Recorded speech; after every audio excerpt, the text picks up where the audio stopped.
Hi hello నమస్తే welcome to Kaiser news. నేను భాగ్య. ఢిల్లీలోని జంతర్ మంతర్ దగ్గర జరుగుతున్న ధర్నాలో పాల్గొన్నది అసలు ఇండియన్సే కాదు, మరెవరు పాల్గొన్నారంటే ఖలిస్తానీలు. ఇక యూకే నుంచి వచ్చిన ఉగ్రవాదులు కూడా ఉన్నారు. అవునండి, కావాలంటే మీరు తెలుగు గోధి మీడియా ఛానల్స్ చూడండి, ఏ కరువు పెట్టేస్తున్నాయి అన్నమాట. రోజు రోజుకి దిగజారిపోతున్న జర్నలిజం చేస్తున్నది ఈ తెలుగు గోధి మీడియా. అసలు ఎంత దిగజారిపోతున్నారంటే అక్కడ అసలు ప్రొటెస్ట్ చేస్తున్నది నీటికి సంబంధించిన విద్యార్థులు కాదు, నిరుద్యోగులు కాదు, దేశంలో ఎవరైతే యూత్ ఉన్నారో వాళ్ళు ఎవ్వరు కాదు. జస్ట్ ఖలిస్తానీలో వచ్చేసి చేస్తున్నారు అక్కడ. ఇకపోతే మనం చెక్ చేస్తే గనక అందరి హెడ్లైన్స్ లోను ఈ ఖలిస్తానీ అని మాత్రమే కనిపిస్తుంది. స్క్రిప్ట్ మాత్రం భలే ఫాలో అవుతారండి వీళ్ళు. అవును. ఇక ఏదైతే ఈ ప్రొటెస్ట్ జరుగుతుందో ఈ ప్రొటెస్ట్ లో ప్రధానంగా వినిపిస్తున్న డిమాండ్స్ ఏంటి మనకి? ఆ ఎగ్జామినేషన్ కండక్ట్ అనేది కరెక్ట్ గా జరగాలి, ప్రక్షాళన జరగాలి అంటున్నారు. నెక్స్ట్ ధర్మేంద్ర ప్రధాన్ రాజీనామా చేయాలంటున్నారు. ఇక్కడ నాకు ఒక ప్రశ్న అర్థం కానిది ఏంటిదంటే, ఇన్ని రోజుల నుంచి కూడా వీళ్ళిలా చెప్తుంటే ఈ రాజీనామాకు వాళ్ళు ఎందుకు ఒప్పుకోవట్లేదు? ఇక కొంతమంది సో కాల్డ్ సొల్లు మీడియా వాళ్ళు ఏమంటున్నారంటే, ఈ తెలుగు గోధి మీడియా వాళ్ళు ధర్మేంద్ర ప్రధాన్ ఎందుకు రాజీనామా చేయాలి? ఆయన రాజీనామా చేస్తే దీనికి ఒక సొల్యూషన్ వస్తుందా అంటే ఖచ్చితంగా వస్తుందండి. ఎందుకంటే అతను రాజీనామా చేస్తే ఏంటి, నెక్స్ట్ వచ్చే వాళ్ళకి భయం ఉంటుంది. మేము రాజీనామా చెయ్యము, అసలు మేము వచ్చిందే అసలు దోచుకోవడానికి, దాచుకోవడానికి, మేమెందుకు రాజీనామా చేస్తాము? ఈ సిగ్గులేని వాళ్ళకి సపోర్ట్ చేస్తున్నారు. ఈ సిగ్గులేని తెలుగు మీడియా ఛానల్స్ అన్నమాట. ఓకే. ఎవరైనా ఒక అకౌంటబిలిటీ తీసుకుంటే నిజంగా ఇది నా శాఖ, నా కిందున్న శాఖ అని చెప్పేసి నిజంగా అకౌంటబిలిటీ తీసుకున్నవాడు కనీసం ఒక స్టేట్మెంట్ ఇస్తారు. ఇన్ని రోజుల నుంచి దాదాపు 20 డేస్ ప్లస్ నుంచి ప్రొటెస్ట్ జరుగుతున్నాయి. ఇప్పటి వరకు నోరు తెలవని ఈ సో కాల్డ్ ప్రతినిధులు, పెద్ద మనుషులు, ఎంపీలు ఇప్పుడు నోరు తెరిచి పార్లమెంట్ దగ్గరకు వచ్చి ప్రధాని నివాసాన్ని ముట్టడిస్తారంటే కనీసం మీరు 20 రోజుల ముందు ఎందుకు నోరు తెరవలేదు మీరు? ఏం చేస్తారులే, మనం ఎలాగో ఫేక్ ప్రాపగండా సృష్టిస్తున్నాం కదా, మన మీడియా ఉంది కదా, మన పోలీసులు ఉంది కదా, చూసుకుందాము, మనం నోరు ఇప్పకుండా ఉంటే వాళ్ళే అరిచి అరిచి మోగబోతారు అనుకున్నారనమాట. అంటే ఇప్పుడున్న యువతకి తెలీదు, వాళ్ళు చిన్న పిల్లలు కదా, వాళ్ళకి ఏం తెలీదు, ఎలాంటి అన్యాయాలు జరుగుతున్నాయో, ఎలాంటి అక్రమాలు జరుగుతున్నాయో వాళ్ళకి తెలీదు. అందుకని ఒక 20 డేస్ మనం నోరు మూసుకుని ఉంటే గనక వాళ్ళు సైలెంట్ అయిపోతారనమాట. ఇకపోతే ఏమంటున్నారంటే కావాలనే పార్లమెంట్ సెషన్ స్టార్ట్ అవుతున్నాయని చెప్పేసి లెక్కలేసుకుని మరీ చెప్తున్నారంట. ఈ సో కాల్డ్ సొల్లు లక్ష్మి చెప్తుందన్నమాట. ఈవిడ గారికి ముందే పేపర్లు వచ్చేస్తాయండి, ఎక్కడి నుంచి వస్తాయో తెలీదు. ఇక ఒక ఫోటో చూపిస్తాను చూడండి. ఈ పిక్చర్ లో మనకి ఏం కనిపిస్తుందంటే కొంతమంది ప్లకార్డ్ పట్టుకుని నిల్చున్నారనమాట. దానికి ఈవిడేమంటుందంటే పాకిస్తాన్ కు సంబంధించిన వాళ్ళు పాకిస్తాన్ ఎంబసీ దగ్గర భారతదేశంలో మోదీకి వ్యతిరేకంగా ఇలాంటి ఉద్యమం జరిగిందని చెప్పి సంబరాలు చేసుకుంటున్నారనమాట. చదవడం రాకపోతే మళ్ళీ ఫస్ట్ క్లాస్ నుంచి చదువు, అంతేగాని సొల్లు చెప్పకు. అక్కడ ఏదో ఇద్దరు ముగ్గురు ఫేసులు చూపించింది. ఆ ఇద్దరు ముగ్గురు ఫేసులో ఒక వెధవ, ఆ వైట్ షర్ట్ వేసుకున్న ఎదవ ఏంటిదంటే వాడు కూడా లాఠీ పట్టుకుని స్టూడెంట్స్ ని కొట్టిన వాడు. బట్ ఈవిడ చేస్తున్న ప్రాపగండ ఏంటంటే వాడంట ఖలిస్తానికి సంబంధించిన ఉగ్రవాదులు ఆ లింక్ లో ఉన్న వ్యక్తి అంట, వాళ్ళిద్దరూ మాట్లాడుకుంటున్నారంట. ఈ కళ్ళు సైగలు చేసుకుంటున్నారంట. మా సైకిల్ ఎక్కడ కనిపించలేదు మాకు. ఈవిడ మగధ మహారాణి కదా, సో ఈవిడికి కళ్ళు మూసుకుని ధ్యానం చేసుకుంటే ఎక్కడో ఢిల్లీలో ఏం జరుగుతుందో తెలిసిపోతుంది అనమాట. ఇది నీ రాజకీయం అన్నమాట. ఓకే. ఇకపోతే యూకే నుంచి ఫోన్స్ వచ్చినాయంట. ఏంటి, జంతర్ మంతర్ దగ్గర మీరు ప్రొటెస్ట్ మానేసి పార్లమెంట్ దగ్గరికి వెళ్ళి అక్కడ ప్రధాని మోదీ నివాసం ముందు ధర్నా చేయండి అని చెప్పేసి యూకే నుంచి ఫోన్స్ వచ్చినాయంట. అంటే ఇక్కడ రాహుల్ గాంధీకి ఫోన్ వచ్చిందా, లేకపోతే జంతర్ మంతర్ దగ్గర ప్రొటెస్ట్ చేస్తున్న వాళ్ళకి ఫోన్ వచ్చిందా? జస్ట్ ఒక క్లారిఫికేషన్ అన్నట్టు. మళ్ళీ ఇంకేమంటుంది, ఇప్పుడు ఏదైతే ఈ జంతర్ మంతర్ దగ్గర ఈ ప్రొటెస్ట్ జరుగుతుందో దానిని వెనకాల నుండి నడిపించింది ఎవరో తెలుసా మీకు? రాహుల్ గాంధీ, ప్రియాంక గాంధీ, ఖర్గే అండ్ ఇంకొకరు ఎవరంటే అఖిలేష్ యాదవ్. వీళ్ళందరూ ఎవరు? మన బీజేపీ పార్టీకి ప్రతిపక్షాలు అన్నట్టు. కాబట్టి మన ప్రతిపక్షంలో ఎవడున్నా సరే అందరిని ఒక లైన్‌లో ఏసి వాళ్ళకి ఒక సీజేపీ ముద్రేనేసారు. సరే, నువ్వన్నట్టు వాళ్ళకి బొద్దింకల పార్టీకే సపోర్ట్ చేస్తుంటే గనక మరి ఇన్ని రోజులు ఎందుకు సపోర్ట్ చేయలేదు వాళ్ళు? నువ్వు వాళ్ళకి గైడ్‌లైన్స్ ఇవ్వలేదన్నమాట. పలానా రోజు వెళ్ళండి. ఇక్కడ ప్రతిపక్షాలనేవి కూడా చాలా జాగ్రత్తగా అడుగులేస్తున్నాయి. ఎందుకంటే వాళ్ళకి తెలుసు, ఇన్ కేస్ మేము గనక వాళ్ళకి సపోర్ట్ ఇస్తే ఉంటే ఇది దీనికి రాజకీయ రంగు పులిమేస్తారని చెప్పేసి వాళ్ళు చాలా జాగ్రత్తగా ఇప్పటివరకు ఎవడు డైరెక్ట్‌గా వెళ్లి వాళ్ళకి సంఘీభావం తెలిపింది లేదు. సోనం వాంగ్‌చుక్ దగ్గరికి వచ్చింది ఎవరు? అరవింద్ కేజ్రీవాల్ వచ్చారు. జస్ట్ మేము వీళ్ళకి మద్దతు తెలుపుతామని చెప్పేసి వెళ్ళిపోయారు తప్ప అక్కడే కూర్చొని ఏమి జేజేలు కొట్టలేదు కదా మీలాగా. ఇక ఇప్పుడు ప్రధాని మోదీ అన్నా హజారే మూవ్‌మెంట్ జరుగుతున్నప్పుడు ఆయన చేసిన స్పీచ్ ఎలాంటిది చెప్పొకసారి. ఇప్పుడు ఈ సో కాల్డ్ ఆరెంజ్ మీడియా ఉంది కదా, పిచ్చి పట్టిన ఆరెంజ్ మీడియా ఉంది కదా, మరి ఆ రోజు అన్నా హజారే మూవ్‌మెంట్ జరుగుతున్నప్పుడు ప్రధాని మోదీ చేసిన స్పీచ్ ఏంటిది?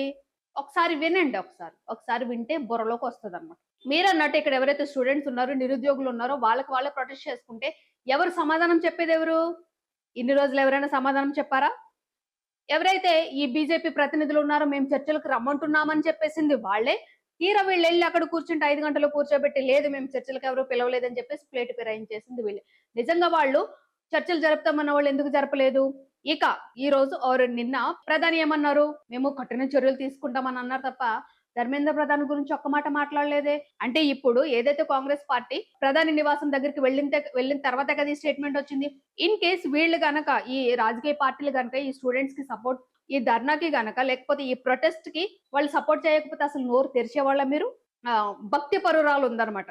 చాలా రోజుల నుంచి చెప్తున్నారు అక్క ఈవిడ కూడా అట్లానే బీజేపీకి సపోర్ట్ గా మాట్లాడుతది. వ్యతిరేకంగా మతాల గురించే మాట్లాడుతది. వేరే మతాలంటే అసలు చాలా అగ్రెసివ్ గా ఉంటది. చాలా నీచంగా మాట్లాడుతది అని చెప్పారు. నవత అంట ఎవరో. ఆవిడేమంటుందంటే ఆ రోజు ఖర్గే పుట్టినరోజు. ఎప్పుడు జనవరి 20వ తారీఖున ఖర్గే పుట్టినరోజంట. మనమందరం కూడా ఎవరు రాహుల్ గాంధీ చెప్పారంటే ఏమని మనమందరము ఖర్గే గారికి పుట్టినరోజు శుభాకాంక్షలు చెప్దామని చెప్పేసి మీరు నా కాల్ ఫాలో అయిపోండి అని చెప్పేసి ఆయన ఖర్గేకి బర్త్‌డే విషెస్ చెప్పించుకున్నానంటే డైరెక్ట్‌గా ప్రధానమంత్రి నివాసం దగ్గరికి తీసుకొచ్చారంట. స్క్రిప్ట్ ఎక్కడో కొడుతుందక్క. జర చూసుకో. ఎందుకంటే వాళ్ళు వెళ్ళింది 20ని కాదు 21కి. Got it? 21కి వెళ్ళిందనమాట. జస్ట్ రాసుకునేటప్పుడు ఆ వాట్సాప్‌లో పంపిస్తారు కదా! వాట్సాప్‌లో పంపించినప్పుడు డేట్స్ ఒకసారి చెక్ చేసుకొని అప్పుడు వీడియోస్ మీరు జర్నలిస్ట్‌లని చెప్పుకోవద్దు ఫస్ట్ ఆఫ్ ఆల్. భజన బ్యాచ్ అని చెప్పుకోండి. సొల్లు సోది మీడియా ఏమంటుందంటే ఇంకా ఉన్నారనమాట ఈ భజన. కొంతమంది ఉన్నారు కదా! భక్తి పరులు. దేవుడికి కాదండి బీజేపీ భక్తి పరులు. ఈళ్ళేమంటున్నారంటే అసలు పిల్లలు చచ్చిపోయిన తల్లిదండ్రులు ఉన్నారు. ఆ నీట్ ఎగ్జామ్ వల్ల చనిపోయిన పిల్లలు ఉన్నారు కదా! ఆ పిల్లల తల్లిదండ్రులు ఎవరు మాట్లాడతలేదు. మీరెందుకు మాట్లాడుతున్నారు? చెప్పు తీసుకు కొట్టాలి మిమ్మల్ని. వాళ్ళొచ్చి మాట్లాడితేనే మీరు సమాధానం చెప్తారా? ఎవడైనా ఇప్పటి వరకు ఆ పిల్లల గురించి మాట్లాడారో వాళ్ళ కుటుంబాలకేమన్నా ఆదరణ కల్పించారా ఎవడైనా సరే? ఒక్కడన్నా. వాళ్ళకి మీరు సపోర్టు. ఇంకా ధర్మేంద్ర ప్రధాన్ ఎందుకు రాజీనామా చేయాలి? చెయ్యాలి. చేస్తే నెక్స్ట్ వచ్చేవాడికి భయం ఉంటుంది. అకౌంటబిలిటీ ఉంటుంది. ఇక ప్రక్షాళన చేయాలంటే ఏం ప్రక్షాళన చేస్తారు? ఆల్రెడీ దీనికి ఎవడైతే బాధ్యత వహిస్తున్నాడో ఈ విద్యాశాఖకు బాధ్యత ఎవరో వహిస్తున్నాడో వాడిని అట్లానే ఉంచేసి కింద వాళ్ళని మార్చేస్తే ఏం ప్రక్షాళన జరుగుతది? ప్రక్షాళన జరగాలంటే ఎక్కడి నుంచి జరగాలి? From the top to bottom జరగాలి. మేము తీయము. ఎందుకంటే మా బీజేపీ అతను ఇక ఈ సో కాల్డ్ ఈ నవత ఏమంటుందంటే ధర్మేంద్ర ప్రధాన్ రాజీనామా చేసి శివాజీ ఇలాగ మనకి పోరాటం చేసినోళ్ళు ఉన్నారు కదా! వాళ్ళనంట మర్చిపోతారంట. వాళ్ళకి సంబంధించిన పాఠాలంట పుస్తకాల్లోంచి తీసేసి, ఈ ఔరంగజేబు ఎవరైతే ముస్లిమ్స్ రాజులు ఉన్నారు కదండీ! వాళ్ళ పాఠాలు మాత్రమే పుస్తకాల్లో పెడతారంట. అసలు బుద్ధుందా అసలు మీకు ఫస్ట్ ఆఫ్ ఆల్? బుద్ధుందా? అన్నం తింటున్నారా? గడ్డి తింటున్నారా? ఇక్కడ కూడా మళ్ళీ మతాలనెందుకు తీసుకొస్తున్నారు మీరు? మతాలనెందుకు తీసుకొస్తున్నారు? సిగ్గనేది లేదా మీకు? ధర్మేంద్ర ప్రధాన్ రాజీనామా చేసేస్తే ముస్లిమ్స్‌కి సంబంధించిన రాజులు ఎవరైతే ఉన్నారో వాళ్ళ పాఠాలు పెడతారా బుక్స్‌లోను? అయితే ఈ పాఠాలు నువ్వు చదువుకున్నప్పుడు లేవా? మేము చదువుకున్నప్పుడు ఎవరైతే శివాజీ ఛత్రపతి వీళ్ళవి ఉన్నాయి. ఔరంగజేబుది కూడా ఉంది మాకు. మాకిద్దరివి కలిపే చెప్పారు. ఇప్పుడు నువ్వన్న ప్రకారం ఏంటిదంటే ఇంకా విడదీసేయాలన్నమాట. ఒక ముస్లిము ప్రధాని వస్తే గనుక ముస్లింకి సంబంధించిన పాఠాలు పెట్టుకోవాలి. ఒక హిందూకు సంబంధించిన ప్రధాని వస్తే హిందూ వాళ్ళకి సంబంధించిన పాఠాలు పెట్టుకోవాలి. వేరే మతానికి సంబంధించిన వాళ్ళొస్తే వేరే మతానికి సంబంధించిన పాఠాలు పెట్టుకుంటారు. ఇలాగా మత కల్లోలం సృష్టించే వాళ్ళని నిజంగానే చెప్పు తీసుకొట్టాలి. ఇక్కడ ఎవరు కూడా మతాల గురించి మాట్లాడట్లేదు. ఆ నీట్ పేపర్ గురించి న్యాయం చేయండి అంటే మధ్యలో నువ్వు మతాలను ఎందుకు తీసుకొస్తున్నావు? నిజంగా వాళ్ళు చెప్పింది కరెక్టే. నీ మీద వీడియో చేయమన్నది కరెక్టే. ఇప్పుడు నిజంగా ఇలాగ ఫండింగ్ వస్తే లేకపోతే ఖలిస్తాన్ నుంచి వచ్చేస్తే, బంగ్లాదేశ్ నుంచి వచ్చేస్తే వీళ్ళందరూ వస్తే గనక ఇక్కడున్న సెక్యూరిటీ ఏం చేస్తుంది?